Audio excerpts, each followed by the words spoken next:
Well, hello. My name is Ned Tillman, and Lori Lilly asked me to speak to the participants of the program this year and made me give a little bit larger perspective of why it's so important what Ready does. First of all, I'd like to thank all the participants. I mean, this has been a great program for many years, and I'm really excited that you're continuing on the tradition of helping deal with stormwater issues and other environmental issues here in Howard County. So thank you. I kind of picture all of you now as ambassadors to the earth, ambassadors for the earth, stewards of the earth. I think all of us need to be more involved in taking care of nature. And I think by going through this program this year, maybe you've gotten greater skills, greater interest, greater motivation to do just that. So thank you, and I look forward to what you all can accomplish in your lives. I really hope that you did learn something during this process. We all need to know much more about our relationship with the earth. And I think too, it might be very helpful if over the next couple of days, you actually sit down and reflect on what you learned. And also think about your plans for the future. What are your goals? Does it include more work like this? And once you set some goals like that and make some plans, it's easier to achieve those goals. So I challenge you to do that before getting too far away from this program. Why have I been asked to speak? I mean, you might all be asking that question. Well, I guess the bottom line is I was in your shoes at one point. I was certainly a teenager and a young adult, struggling, trying to figure out what I wanted to do with my life. But I distinctly remember one morning when I was woken up by a bunch of earth movers and big equipment knocking down all the forests, all the trees behind my house. I was blown away. I mean, how could somebody destroy what had always been a favorite place for me to run around in? And I went out to try, and I just had all this anger at that point. And I remember actually turning that anger into violence in some cases, trying to stop and fight this. The machines and the people trying to destroy my woods. And I realized after some attempts at doing that, it was futile. There's nothing I could do at that point to save those woods. But I realized there were other things I could do. In fact, I think my father was a good example for me because he was very angry as well. He had been fighting this location for I-95 for many years in the courts and lost. And fortunately, he realized, let's turn that anger into something positive, into something constructive. And so I recall that we decided to plant trees along the edges of I-95 to block the view and also decrease the sound that was coming from there. And we planted 30,000 trees over the next few years. And again, it may seem a little silly to be planting a 12-inch sapling to attack something as big as an interstate highway. But, you know, looking back today, going back there today and seeing this forest of 70, 80, 90-foot tall trees that we planted does give me a realization that, yeah, it takes time, but every step we make does help. And that, I think, is where I credit my desire to be an environmentalist or a conservationist or somebody that's really engaged in trying to make the planet a better place for all of us. From that point, I went on to study science in college. I wanted to understand as much as I could about nature.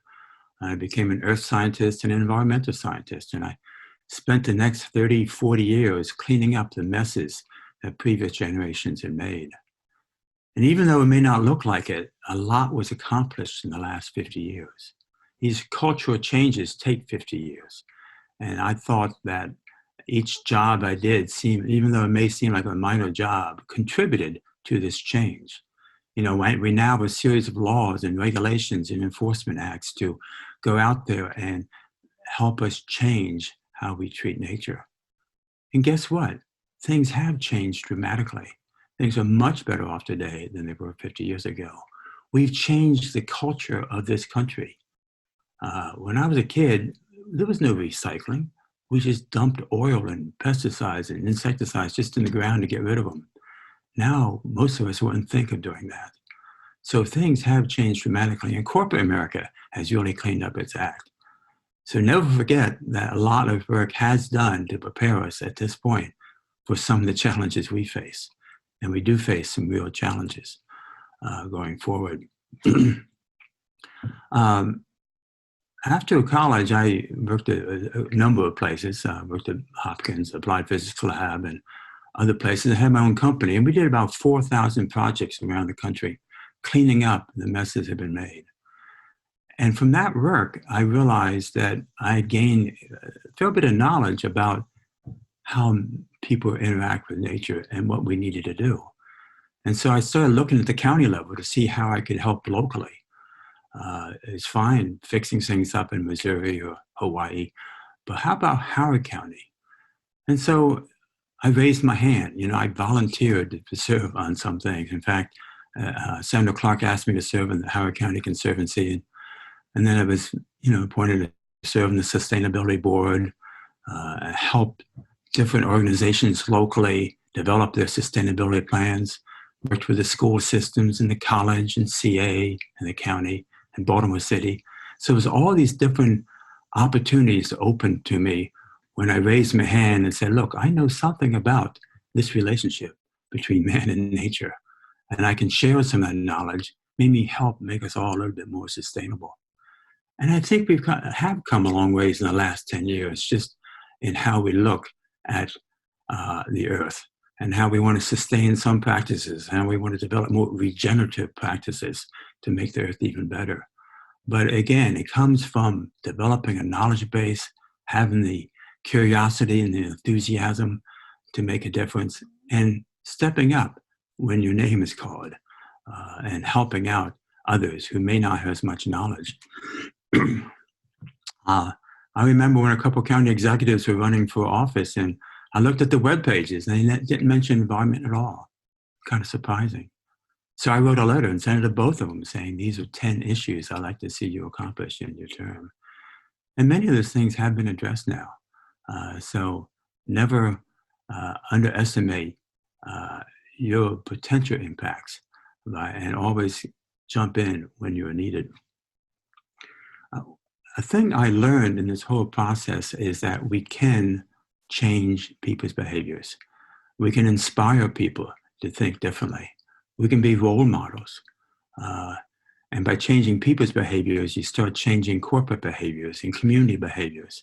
Can't tell you how many people say, Ned, I started to do A, but I thought about you and I decided to do B. And in all those cases was a more sustainable option. I did learn in this process also that all things are connected. You and I are connected now just through this program. And I suspect we might have, interact with each other again in the future. But all things are connected, both within people and groups of people, as well as nature. And we now know that just being out in nature is very healthy. I mean, we evolved in nature. And in the last 100 years, we've gotten away from that.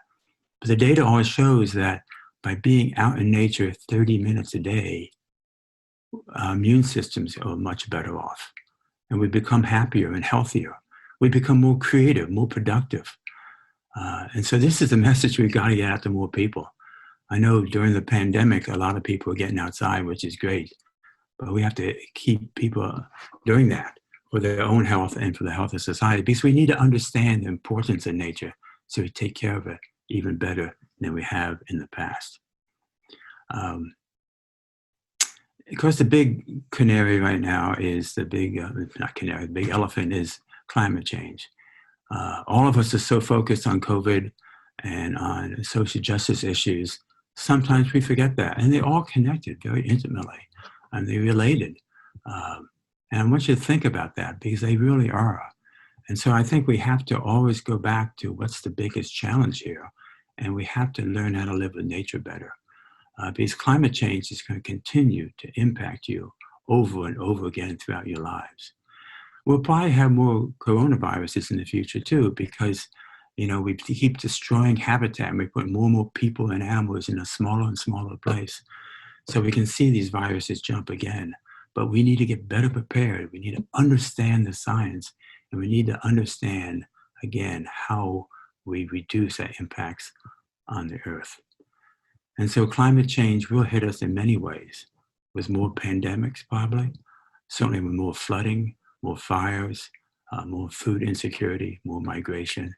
And so we have to start looking at everything we do through a climate lens. I mean, I like looking at things through my sunglasses and everything's a little rosier. But climate lens says, let's look at that, but realize what the bigger picture is and how do we deal with that bigger picture to reduce all the problems across the board for everyone. And there's no question that climate change is this challenge, this big challenge. Even the Pentagon, says it's a huge threat multiplier to have droughts in different areas causing migrations and inter-country disputes. The health organization says if we don't deal with climate change, we'll probably go backwards 50 years in our public health understanding. And that if we figure it out, then that's the greatest potential for better public health in the future by getting a control on climate change. And even last year, the economists, the most conservative group of economists, came out with a letter saying, we've got to start putting a fee on carbon. It's the fastest way for us to get control again on this issue that faces us for the next millennium. No, hopefully not millennium, hopefully a few decades. So what is the key? What do you do? What can you do? Well, of course, the first thing is to make sure we're fully aware. And that means having the curiosity to understand, to ask the questions, to read the data. So certainly the awareness comes first, and then the action. We'll all have to take the right actions, not necessarily the eco-terrorist action I took as a kid, but actions that work with other people. Because it's the awareness and the action, the collaboration with others that really is going to make a difference going forward. So be a role model. Go out there, share your interest, explore, ask questions, and work with others.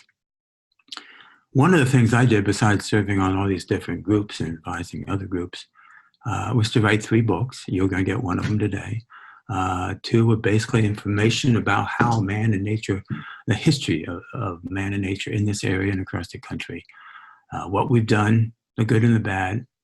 And the books also list all the things we can be doing today. So it's a good reference for that.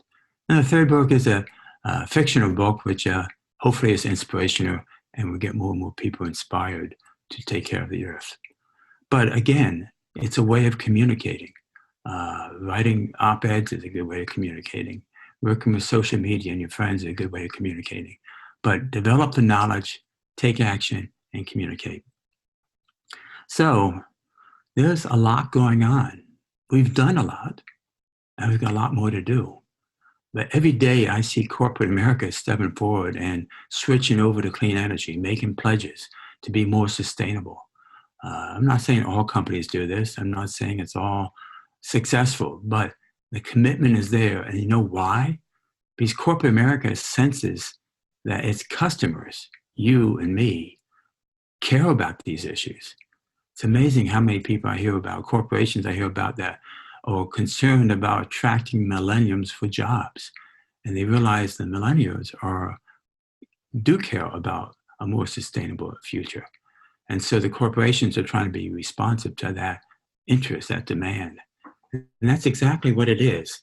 Every time you buy something, you're sending a signal to corporate America. It's an opportunity for you to demand something better. I always ask the question, is there something, well, first of all, do I need it before I buy something? Second of all, what am I going to do after I use it that's sustainable? And third of all, is there some better option that I can buy?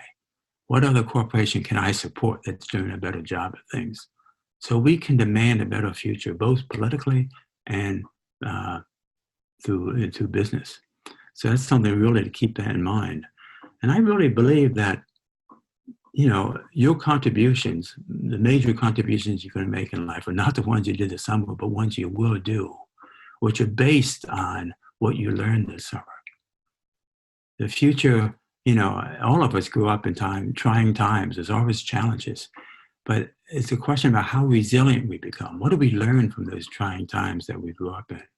And what opportunities can we create for the future? And the more you think about that, I think you can find you can do things in your everyday life at home, in your family, in your communities, where you work. You have a voice, so use it. You should always, vote. You should always discuss these things. But you have a lot of control because it's like 7 billion of us now, and we all demand a better future. We might actually get one. So thank you very much for your work this year. And I really am curious to see what you all do with your futures. Thank you very much.